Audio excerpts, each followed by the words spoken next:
রাত পোহালেই নতুন বছর, কিন্তু ক্রিসমাসের আমেজ এখনও কাটিয়ে উঠতে পারছি না, কারণ এবছরের ক্রিসমাসটা ছিল একটু স্পেশাল। লাস্ট ভিডিওতে আমি দেখিয়েছি আমরা ক্যাম্পের জন্য রওনা হয়েছিলাম, ওখানে পৌঁছে গিয়ে কী কী অ্যাক্টিভিটিস করেছিলাম প্রথম দিন। কিন্তু যেটা আমি দেখিয়ে উঠতে পারিনি সেটা হলো 25শে ডিসেম্বর আমরা সেখানে ক্রিসমাস সেলিব্রেট করেছিলাম বাচ্চাদের নিয়ে, যেখানে সিক্রেট স্যান্টার পাঠানো গিফট এবং কেক তাদের হাতে আমরা তুলে দিয়েছিলাম। তাই নতুন একটি ভিডিওর শুরুতেই আমি সেটা তোমাদের সাথে ভাগ করে নিচ্ছি। বাচ্চাদের কাছে 25শে ডিসেম্বর একটা খুবই ইম্পর্টেন্ট দিন, কারণ ওই দিন স্যান্টারা আসে, তাদের গিফট দেয়, এটা তাদের কাছে একটা ইমোশন। তো সেটা যতটা স্বাদ আমরা তাদের দিতে পারি চেষ্টা করেছিলাম। এটা 26শে ডিসেম্বরের সকাল।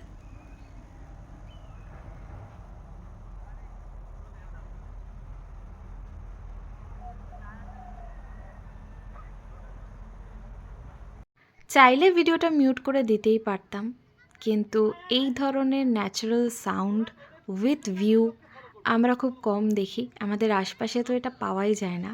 তাই পাহাড়ের এই সুন্দর আমেজটা সকলের সাথে ভাগ করে নিলাম। আমাদের মর্নিং রিচুয়ালসের মধ্যে যেটা থাকে মোস্ট ইম্পর্ট্যান্ট, ওয়ার্কআউট। এটা সেই ওয়ার্কআউটের ভিডিও।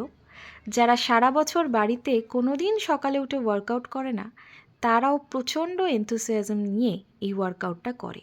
এই ক্যাম্পে এলে এটা ম্যান্ডেটরি। ব্রেকফাস্টের পাউরুটি ঘুগনি খেয়ে সকলে আমরা বেরিয়ে পড়েছিলাম রক ক্লাইম্বিং ফেজের দিকে। আর এইটা প্রথমবারের আমাদের এক্সপিরিয়েন্স যে আমরা এরকমভাবে গাড়ি করে আমাদের ফেজ অবধি পৌঁছেছিলাম। সেখানে পৌঁছে আগের দিনের হয়ে যাওয়া নটের ক্লাসটা সকলে প্র্যাকটিক্যালি একবার দেখে নিচ্ছিল, প্র্যাকটিস করে নিচ্ছিল। কারণ ক্লাইম্বিংয়ের সময় তাদেরকে বলা হয়েছিল যে তোমরা নিজেরাই নট বেঁধে তারপর উঠবে। আর আমাদের দুখানা ক্লাইম্বিং ফেজ ছিল, যার মধ্যে এটা হচ্ছে একটা যেটা বাচ্চাদের জন্য চুজ করা হয়েছিল। আর একটা ফেজও তোমাদের দেখিয়ে দিচ্ছি, যেখানে ক্লাইম্বিং আর র্যাপলিং পাশাপাশি হচ্ছিল। আরও একটি র্যাপলিং ফেজও আমাদের চুজ করা হয়েছিল, সেখানে বাচ্চাদের র্যাপলিংটা করানো হয়েছিল। আসুন কিছু ক্লাইম্বিং র্যাপলিংয়ের ভিডিও আমরা দেখে নিই। সাবাস, চলো চলো, হবে হবে। হ্যাঁ, এই তো ফ্যান্টাস্টিক। ডান। হাত পায়ের পজিশন ঠিক আছে, পারফেক্ট আছে। এবার পাটা তুলে দে। Very good. এই তো চলো, এই দেখবি তাড়াতাড়ি হচ্ছে হচ্ছে। Left hand. আস্তে আস্তে করবি, হ্যাঁ, কোনো তাড়াহুড়ো নেই। এটা হচ্ছে আমাদের ক্লাইম্বিংয়ের সেকেন্ড ফেজটা, যেটা বড়রা ক্লাইম্ব করছিল। যেখান দিয়ে ক্লাইম্ব করছে তারই কিছুটা দূর দিয়ে র্যাপলিং ফেজও আছে, ওখান দিয়ে সকলে নেমে যাবে। হ্যাঁ, এলিমেন্ট টাইট। ঠিক আছে। দেখ ডান হাতটা দিয়ে কত সুন্দর গ্রিপ ওটা। হ্যাঁ, এলিমেন্ট টাইট। ঠিক আছে। এই ক্যাম্পে একটা জিনিস লক্ষ্য করা যায় যে বাচ্চাদের খিদেটা খুব ফ্রিকোয়েন্টলি পেয়ে যায়, যেহেতু তারা শারীরিকভাবে পরিশ্রম করে এবং জলটাও এখানে ভালো, খিদেটা তাদের পেয়ে যায়। তাই এটা হচ্ছে ব্রেকফাস্টের পরে একটা ছোট্ট স্ন্যাক্সের ব্রেক, যেখানে চা আর ডিম সেদ্ধর ব্যবস্থা থাকে, বিস্কিটও থাকে সাথে। সকলে সেটা খেয়ে নিয়ে পরবর্তী অ্যাক্টিভিটিতে চলে গিয়েছিলাম। এক সাইডে এখানে আমরা বাচ্চাদের ডিবেট কম্পিটিশন করাচ্ছিলাম, আর অন্যদিকে র্যাপেলিং চলছিল। অনেক এরকম ছোটো ছোটো ডিটেলস থাকে যা ভিডিওতে আমি মিস করে যাই। যেমন ধরুন, এই যে দেখছেন বাচ্চারা ক্লাইম্ব করছে, র্যাপলিং করছে, এটা তো আর নিজে নিজে করছে না, এক্সপার্টসরা থাকে ওদেরকে অ্যাসিস্ট করার জন্য।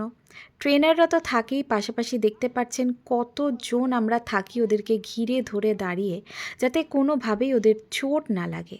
আমরা চেষ্টা করি নিজেদের সাধ্যের বাইরে গিয়েও ওদের জন্য সাবধানতা অবলম্বন করতে। এবার চলে আসি আজকের লাঞ্চের মেনুতে। মেনুতে ছিল কচুরি, আলুর দম এবং সুজির হালুয়া। জেনারেলি আমরা ক্লাইম্বিং র্যাপলিংয়ের দিন এবং রিভার ক্রসিংয়ের দিন কোনো কোনো ক্ষেত্রে ফিল্ডেই খাওয়া দাওয়ার ব্যবস্থাটা করে দিই, যাতে ম্যাক্সিমাম টাইমটা ইউটিলাইজ করতে পারা যায়।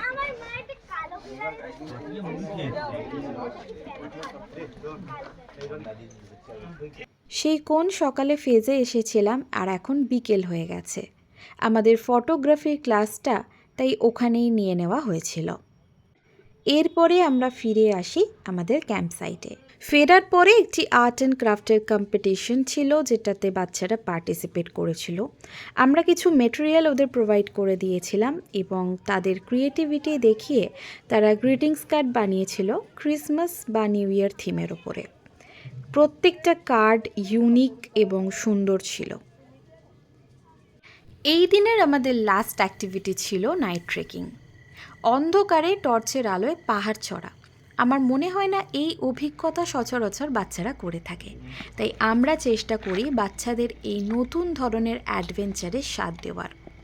উদ্দেশ্য একটাই, বাড়ি থেকে তারা যে মুক্ত আকাশ দেখতে পায় না, হাজার তারা দেখতে পায় না, কোন তারাকে কি বলে সেটা জানতে পারে না, তার কিছুটা হলেও তাদেরকে নলেজ দেওয়া।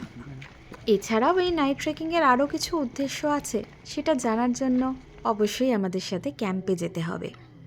যাই হোক, তারা কিভাবে এনজয় করলো সেটা একটু দেখে নিই।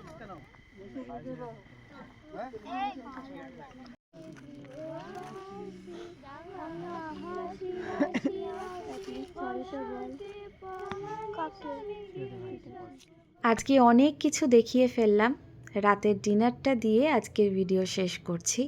ভাত, মূলো শাক ভাজা, আলু ভাজা, ডাল এবং কষা মাংস, এই দিয়ে আজকের ভিডিও শেষ করছি।